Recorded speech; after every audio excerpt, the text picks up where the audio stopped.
أعوذ بالله من الشيطان الرجيم بسم الله الرحمن الرحيم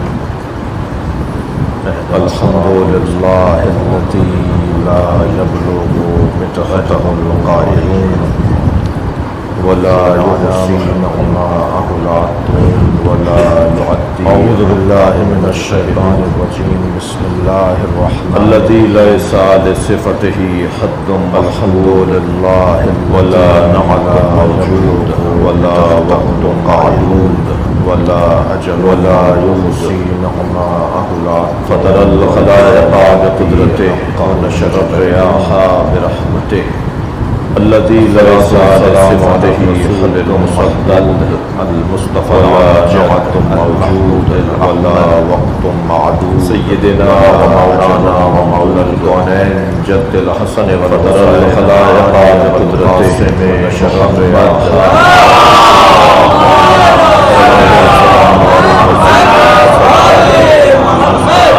وآله الطيبين الطاهرين المعصومين سيدنا ومولانا الذين قال الله إنما يريد الله ليذهب عنكم الرجس أهل البيت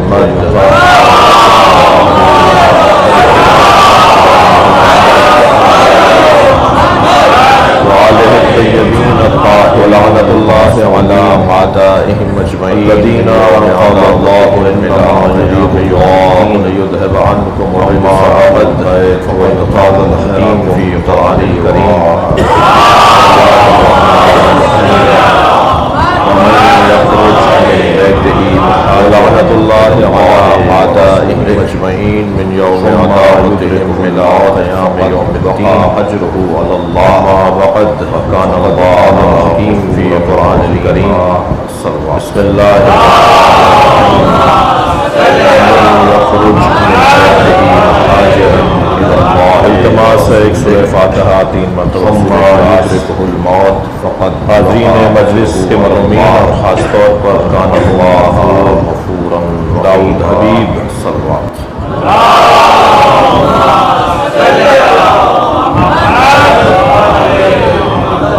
التماس ہے ایک سورہ فاتحہ 3 مرتبہ سورہ اخلاص. حاضرین مجلس کے مرحومین اور خاص طور پر مرحوم مغفور داؤد حبیب رحم اللہ من قرأ الفاتحہ. بسم اللہ الرحمن الرحیم الحمد للہ رب العالمین الرحمن الرحیم مالک یوم الدین ایاک نعبد و ایاک نستعین اهدنا الصراط المستقیم صراط الذین انعمت علیہم غیر المغضوب علیہم ولا الضالین. بسم اللہ الرحمن الرحیم قل هو اللہ احد اللہ الصمد لم یلد ولم یولد ولم یکن له کفوا احد. بسم اللہ الرحمن الرحیم قل هو اللہ احد اللہ الصمد لم یلد ولم یولد ولم یکن له کفوا احد. بسم اللہ الرحمن الرحیم قل هو اللہ احد اللہ الصمد لم یلد ولم یولد ولم یکن له کفوا احد. اللہم صل علی محمد وعلی محمد. مغفرت کے لیے بلند تر صلوات.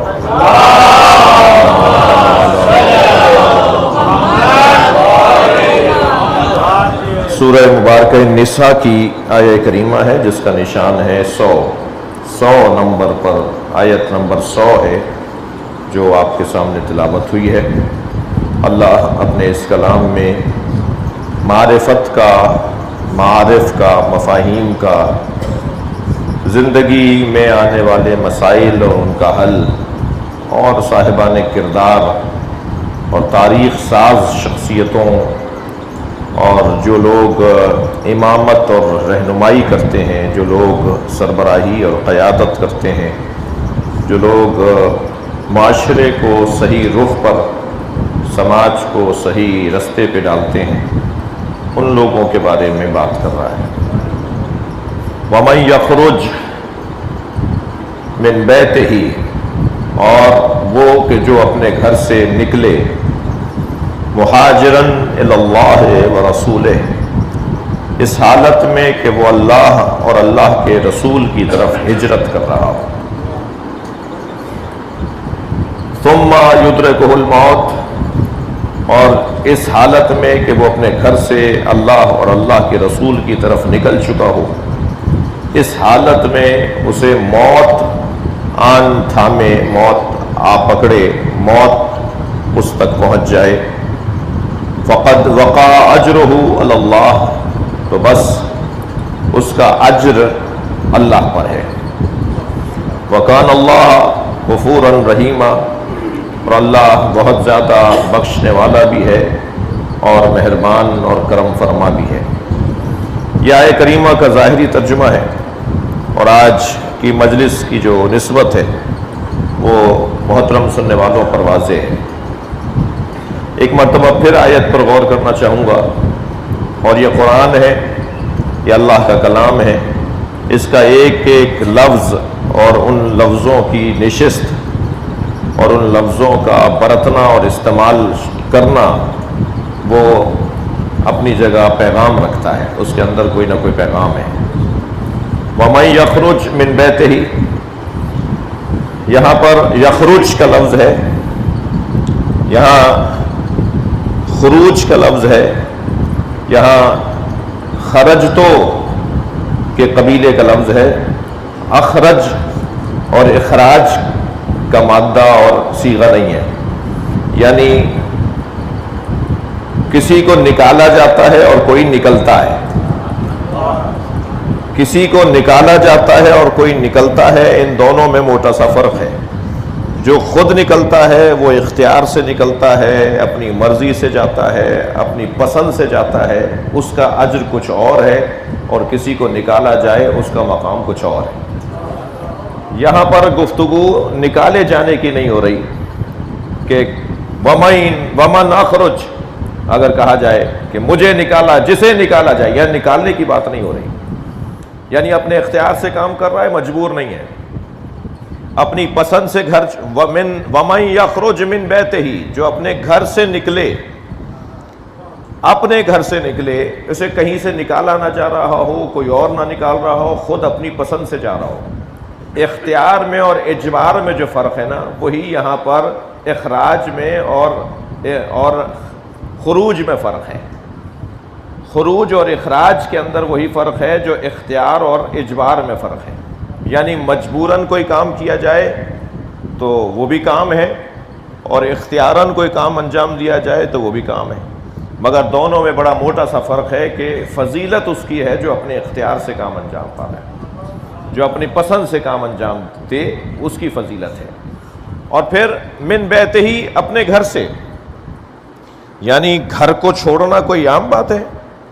آپ ایک ہفتے کے لیے وطن سے دور جاتے ہیں، گھر سے دور جاتے ہیں، وہ بیگ ہی نہیں بن کے دے رہا ہوتا کہ جو ساتھ لے جانا ہے، یہ بھی رکھ لوں، وہ بھی رکھ لوں، وہ کہیں نہ رہ جائے۔ صلوات پڑھے ذرا محمد و آل محمد۔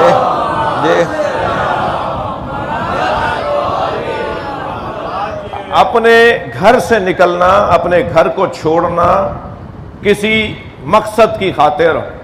اب مقصد آپ دیکھتے رہیے، علم کا حصول مقصد، معاش کا حصول مقصد، ایک لمبی لسٹ بنائیں کہ جو مقصدیت کی خاطر گھر سے جاتے ہیں، ان سارے مقصدوں کو آپ کہیں ڈال کر ان کا کوئی مربع بنائیں، ان کا کوئی معجون بنائیں، تو بھی اتنا دم نہیں بنے گا کہ جتنا اپنے گھر سے نکلنے میں اس بات میں دم ہے کہ اللہ اور اللہ کے رسول کی طرف جا رہے ہو۔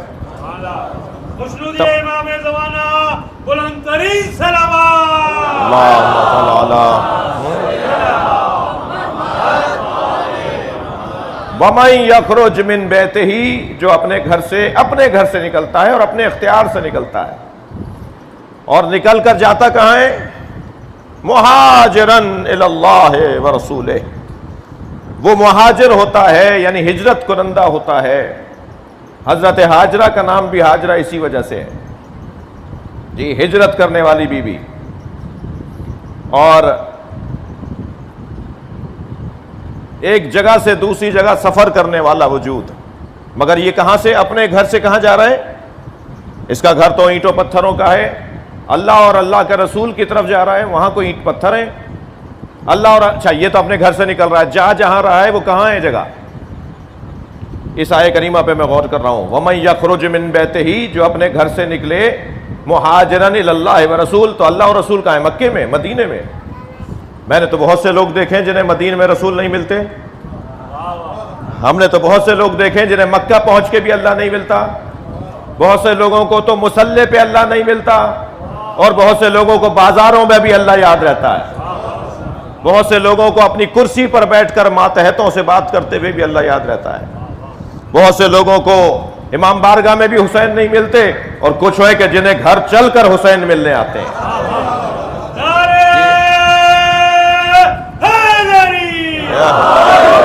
اب یہ ضرور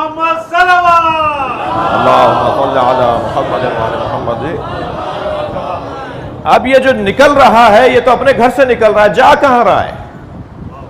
اللہ کہاں رہتا ہے؟ یہ تو اپنے گھر سے نکل رہا ہے، اور جا کہاں رہا ہے؟ اللہ کی طرف۔ تو اللہ معاذ اللہ کہاں رہتا ہے؟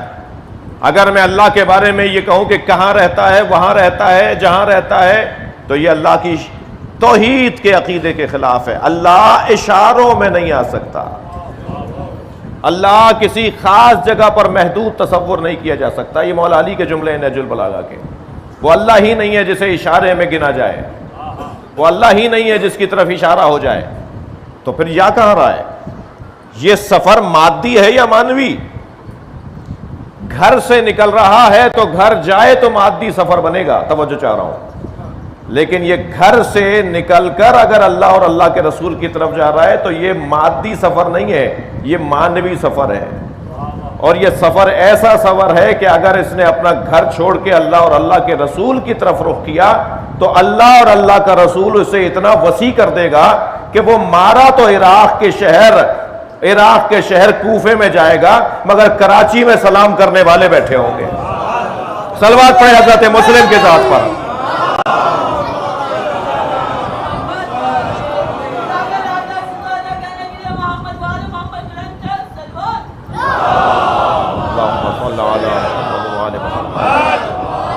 حضرت مسلم ابن عقیل کی ذات پہ صلوات پڑھیں گے۔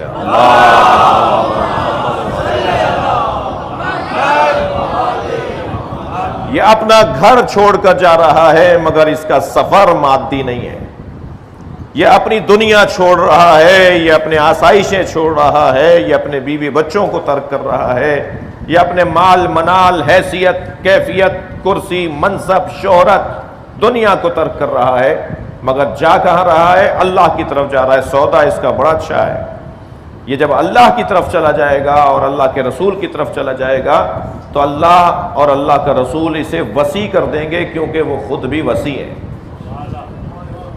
قطرہ اگر سمندر میں مل جائے تو وہ بھی سمندر ہو جاتا ہے، پھر وہ قطرہ نہیں رہتا، پھر اسے ہوا کے جھونکے خشک نہیں کر سکتے، پھر اسے گرمی کی تمازت خشک نہیں کر سکتی، پھر اسے دھوپ مٹا نہیں سکتی، بلکہ وہ خود سمندر بن جاتا ہے۔ اب یہ مادی سفر نہیں بلکہ ایک مانوی سفر ہے۔ اور اگر ثم یدرکہ الموت، اس سفر میں کہ جس سفر میں اللہ کی طرف اور رسول کی طرف انسان کو جاتے ہوئے موت آ جائے، فقط وقع اجرہ علی اللہ، تو اللہ خود کہہ رہا ہے، یہ قرآن ہے، یہ آیت پڑھ رہا ہوں میں آپ کے سامنے ہے، فقط وقع اجرہ علی اللہ، تو اس کا اجر اللہ پر ہے، اللہ پر اجر ہے۔ بھائی جس کی تنخواہ 10 لاکھ روپے ہو وہ فقیر کو 1 روپیہ پکڑا رہا ہو تو یہ شرم کی بات ہے۔ اگر کسی کی تنخواہ 1000 روپے ہو اور وہ فقیر کو 10 روپے پکڑا رہا ہو تو یہ کمال کی بات ہے۔ اگر اپنی آمدنی اس کی کم ہو اور وہ اللہ کی راہ میں دے رہا ہو تو دیکھا جائے گا کتنے میں سے دے رہا ہے۔ دینے والے کو دیکھ کر فیصلہ ہوگا کہ زیادہ دیا ہے یا کم دیا ہے۔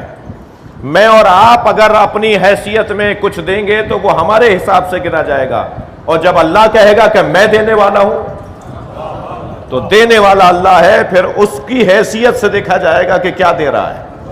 تو جو اللہ کی راہ میں مار دیا جائے، اللہ کہہ رہا ہے اجر میں دوں گا، تو جب اللہ اجر دے گا تو ایسا ہی تو اجر دے گا کہ 1400 سال کے بعد بھی سلام بھیجا جا رہا ہوگا۔ صلوات پڑھے محمد و آل محمد۔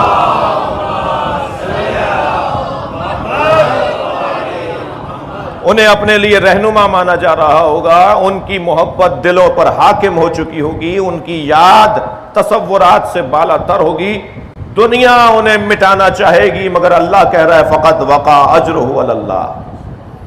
دنیا مل کر بھی اگر مسلم کا ذکر مٹانا چاہے، دنیا مل کر بھی اگر حسین کا نام مٹانا چاہے تو دنیا کی توانائیاں ختم ہو جائیں گی، اس لیے کہ فقط وقع اجرہ علی اللہ، اللہ اجر دینے والا ہے، اور اللہ کا اجر پھر اللہ کی حیثیت کے مطابق ہے۔ عزیزان گرامی، ہجرت ایک نعمت عظمیٰ سے کم نہیں ہے۔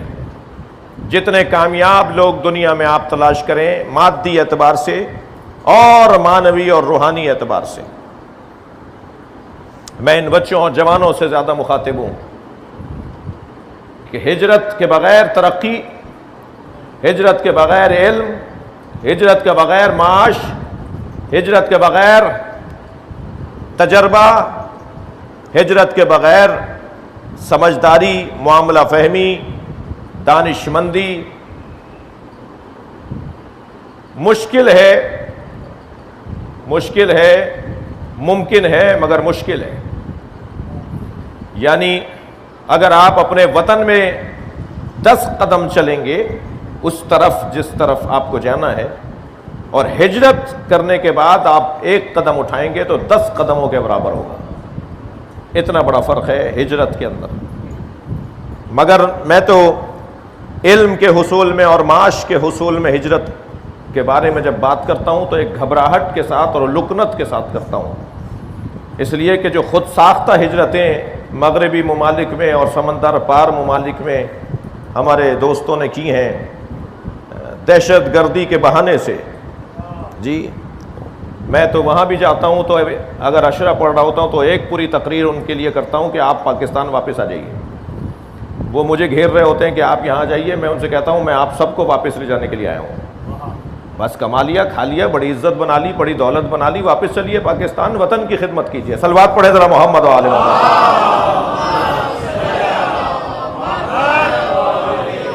میں ان بچوں اور جوانوں سے بھی کہوں گا کہ اگر تم ویزے کی تلاش میں ہو اور بار بار چکر کاٹ رہے ہو فلاں جگہ کے، میں نام بھی لے سکتا ہوں، ممبر کی اجازت نہیں ہے، یعنی ممبر کا ادب نہیں ہے کہ میں ان جگہوں کے نام لوں جہاں چکر کاٹے جاتے ہیں ویزا لینے کے لیے۔ اگر تم ویزا لے رہے ہو کہ فلاں ملک چلا جاؤں فلاں ملک چلا جاؤں تو مہاجرت بہت اچھی چیز ہے، اس لیے کہ مولا علی نے ارشاد فرمایا ہے کہ ہجرت کرو، ہجرت کرنے سے 5 فائدے تمہیں ملیں گے۔ تغرب عن الاوطان فی طلب العلا، مولا علی کی ذات پہ صلوات پڑھیں۔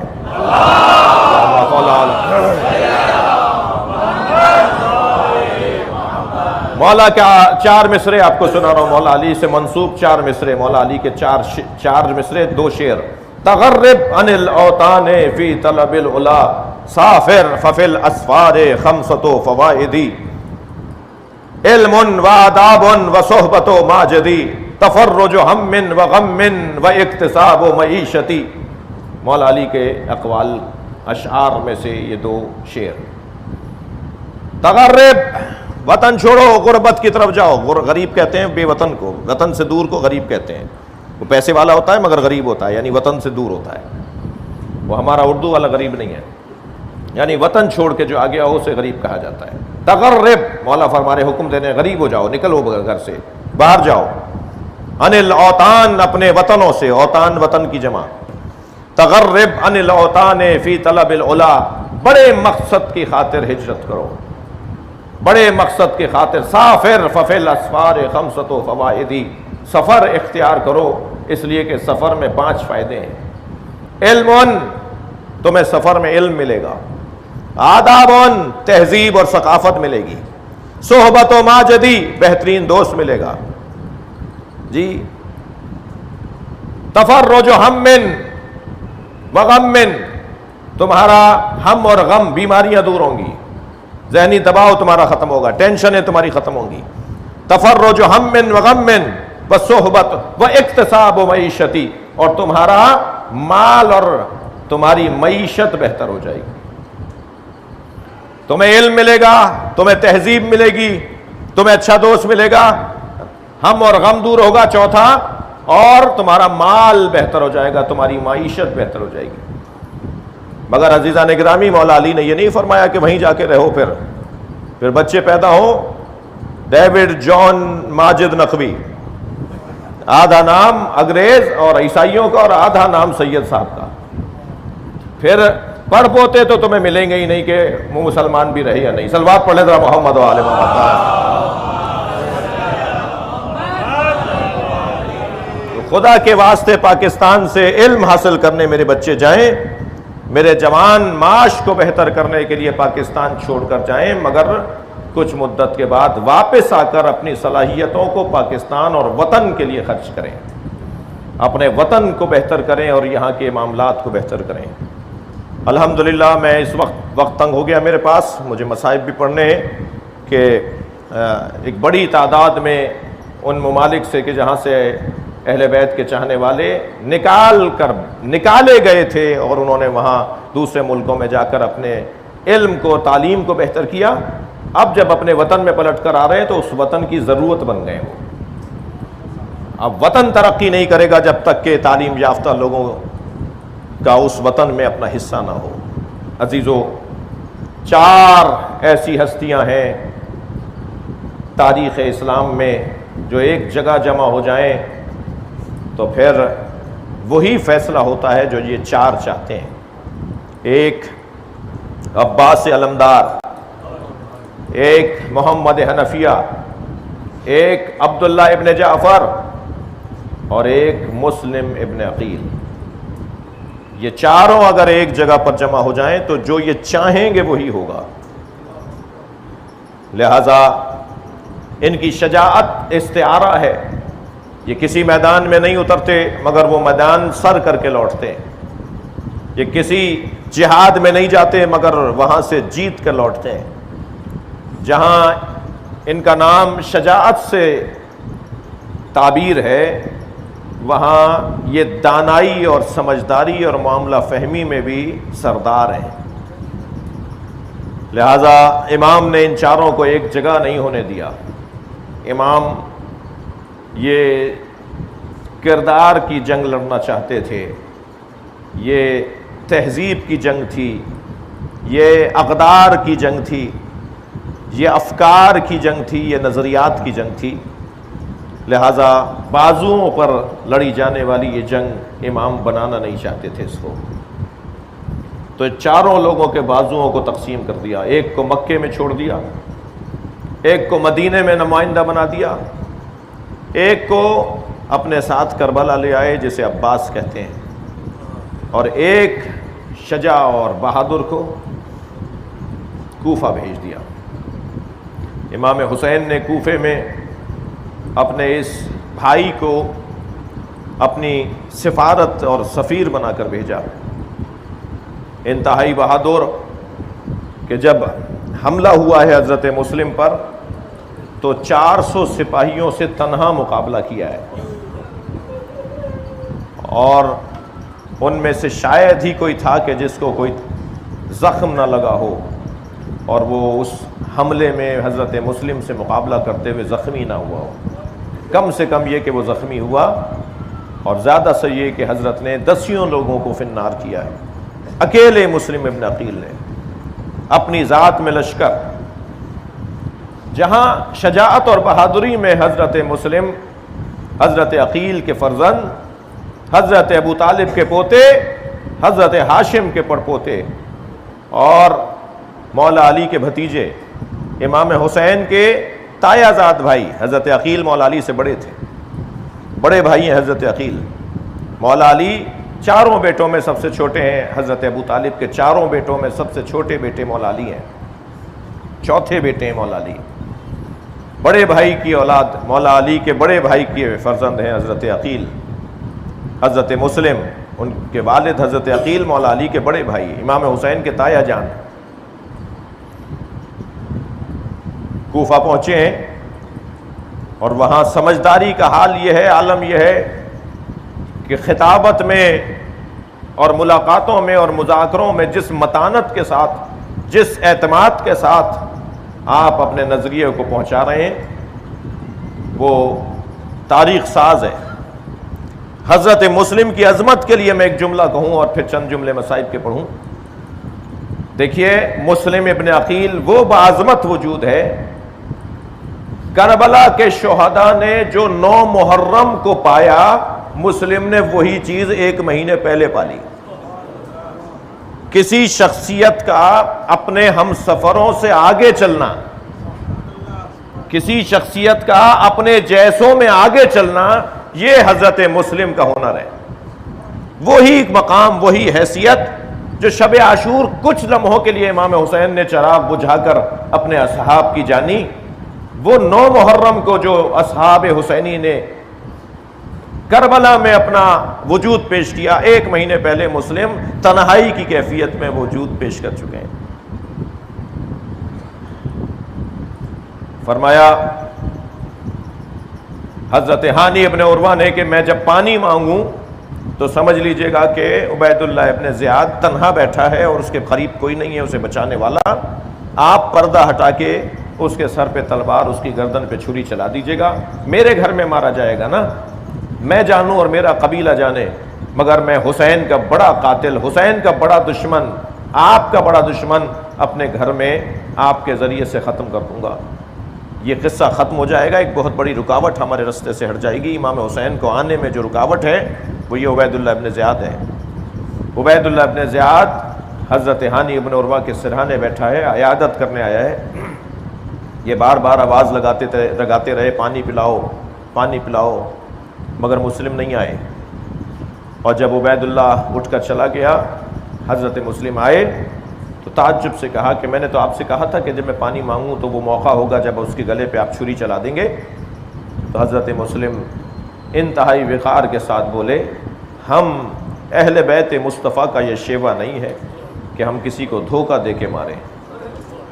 وہ ہمارے گھر آیا ہوا تھا، وہ ہمارے گھر مہمان تھا، اور پشت سے حملہ کرنا اور پردے کے پیچھے سے آ کے گلے پہ چھری چلا دینا، یہ ہم اہل بیت کا شیوہ نہیں ہے۔ مگر اسی مسلم کے لاشے کو کوفے میں گھسیٹا گیا، اجرکم اللہ۔ جس مسلم نے تہذیب اور اقدار کا عروج دکھایا، اس مسلم ابن عقیل کو پانی نہیں پینے دیا گیا۔ جب توآ کے گھر سے گرفتار کر کے لائے اور ہاتھوں میں رسیاں اور حضرت مسلم کو اسیر بنا کر دربار عبید اللہ ابن زیاد میں لا کے کھڑا کیا گیا، وہ سامنے کرسی پر بیٹھا تھا اور حضرت مسلم کا ہونٹ کٹ چکا تھا، آپ کے ہونٹ سے خون بہ رہا تھا۔ تو ایک مرتبہ کسی کی آواز آئی، تم نے امیر کو سلام نہیں کیا؟ تو حضرت مسلم نے انتہائی وقار کے ساتھ کہا، ما لی الامیر سوى الحسین، میرے نزدیک حسین کے علاوہ کوئی امیر نہیں ہے، میں کسی کو امیر مانتا ہی نہیں ہوں، میرے نزدیک میرا امیر حسین ہے۔ کہا مسلم کوئی وصیت ہو تو کرو۔ حضرت مسلم نے دائیں بائیں دیکھنے شروع کیا اور فرمایا، اگر یہاں موجود کوئی باز امیر شخص موجود ہے، یہاں حاضر کوئی باز امیر شخص موجود ہے، تو میں اس سے پہلی وصیت یہ کر رہا ہوں کہ کسی طرح حسین تک پیغام پہنچاؤ کہ کوفے میں آپ کے سفیر کو مارا گیا اور کوفہ اب آنے کی جگہ نہیں رہا، کوئی جا کر حسین سے کہہ دے کہ امام کوفے میں نہ آئے۔ اور دوسرا فرمایا کہ میں نے 500 درہم قرضہ لیا تھا فلاں سے، میری یہ زرہ، یہ میری تلوار، میری ڈھال، میرا لباس بیچ کر فلاں کو قرضہ اتار دیا جائے، یہ میری دوسری وصیت ہے۔ اللہ دے احتیاط کہ کسی کا مال کھا کر میں دنیا سے نہ چلا جاؤں، کسی کا پیسہ لے کے میں دنیا سے نہ چلا جاؤں۔ پیغام ہے یہ اہل بیت کے چاہنے والوں کے لیے کہ اپنے مرنے سے پہلے اپنے قرضوں کا خیال کرو، اپنی دین کا خیال کرو، اپنے پیسے کا خیال کرو کہ تمہیں کسی کو کوئی چیز واپس بھی کرنی تھی۔ اور فرمایا بس آخری بات یہ ہے کہ کوئی ہے جو مجھے پانی پلا دے۔ سرائی میں سے ایک کوزہ، اس نے اشارہ کیا عبید اللہ نے، پانی پلا دو۔ سب ایک دوسرے کا منہ دیکھ رہے تھے، کسی میں جرت نہیں تھی کہ حسین کے سفیر کو پانی پلائیں۔ تو عبید اللہ ابن زیاد نے اشارہ کیا کہ پانی پلاؤ۔ ایک شخص بڑا کوزے میں سرائی میں سے پانی بھر کے لایا، حضرت مسلم نے اپنے منہ سے لگایا تو جو خون آ رہا تھا آپ کے ہونٹ کے کٹنے کی وجہ سے، وہ کٹورے میں وہ خون آ گیا۔ تو اسے واپس کر کے کہا یہ مضاف ہو گیا ہے، پانی میں خون مل گیا ہے، ایک اور کوزہ لا دو۔ وہ دوسرا کوزہ بھر کے لایا، پھر منہ کو لگایا تو اس میں خون آ گیا، پھر فرمایا اور لا دو، اس میں خون آ گیا ہے۔ تیسری مرتبہ بھی جب خون آ گیا تو کٹورا واپس کرتے ہوئے کہا شاید حسین مجھے پیاسا شہید دیکھ کربلا کا پہلا شہید ہے جو کوفے میں مارا جا رہا ہے. اجرکم اللہ، اجرکم اللہ. حضرت مسلم کو دارالامارہ کی چھت پہ لے جایا گیا، اور دارالامارہ کی چھت پہ جب حضرت مسلم کے سر پر تلوار مارنے کا مرحلہ آیا تو کوفے سے امام نے مکے کی طرف، کیونکہ امام حسین مکے سے ہجرت کر رہے ہیں اور کربلا کی طرف آ رہے ہیں، اس جانب اشارہ کر کے کہا السلام علیکہ یا ابا عبداللہ. امام حسین نے سفر میں کوفے کی طرف رخ کر کے کہا علیکہ السلام یا اخی مسلم، میرا بھی سلام ہو میرے بھائی مسلم پر. میں نے بزرگ علماء سے یہ مصائب سنے کہ حضرت عباس قریب آ گئے اور فرمایا مولا کیا میرا بھائی مسلم آ گیا؟ فرمایا نہیں عباس، مسلم کو کوفے میں مارا جا رہا ہے. فرمایا مولا آپ کو کوفے میں مسلم کو مارا جا رہا ہے، اس کا علم ہے، مولا میرے بھائی کا حال بتائیں کہ اس کی مدد کرنے والا کون ہے؟ فرمایا کوفے میں مسلم کا کوئی مددگار نہیں ہے، مسلم کا کوفے میں تنہا ہے، اکیلا ہے، غریب ہے. کہ مولا مجھے میرے بھائی کے پاس پہنچا دیں، میرا بھائی مسلم تنہا ہے، مجھے مسلم کے پاس پہنچا دیں. میں نے بزرگ علماء سے سنا، امام نے فرمایا عباس ذرا دیکھو. اب جو حضرت عباس نے دیکھا کیا دیکھا؟ دارالامارہ کی چھت سے لاشا گرایا جا رہا ہے، مگر دارالامارہ کے نیچے کالے برقعے میں بی بی ہے جو اپنے ہاتھ پھیلائے کھڑی ہے. عباس میری ماں زہرا مسلم کو کوفہ لینے پہنچی ہے. الا لعنت اللہ علی قوم الظالمین فسیعلم الذین ظلموا ای منقلب ینقلبون. یا اللہ ان آوازوں پر رحمت نازل فرما، رونے والوں کی توفیقات میں اضافہ فرما. مرحوم مغفور داؤد حبیب مرحوم کے درجات کو بلند فرما، امام زمانہ کے ظہور میں تعجیل فرما. ایک سورہ فاتحہ، 3 مرتبہ سورہ اخلاص. مرحوم داؤد حبیب، آپ سب کے مرحومین، اس خاندان کے دیگر مرحومین، رحم اللہ من قرأ الفاتحہ. بسم اللہ الرحمن الرحیم. ایاک نعبد و ایاک نستعین اهدنا الصراط المستقیم صراط الذین انعمت علیہم غیر المغضوب علیہم ولا الضالین. بسم اللہ الرحمن الرحیم. بسم اللہ الرحمن الرحیم. صلی علی محمد.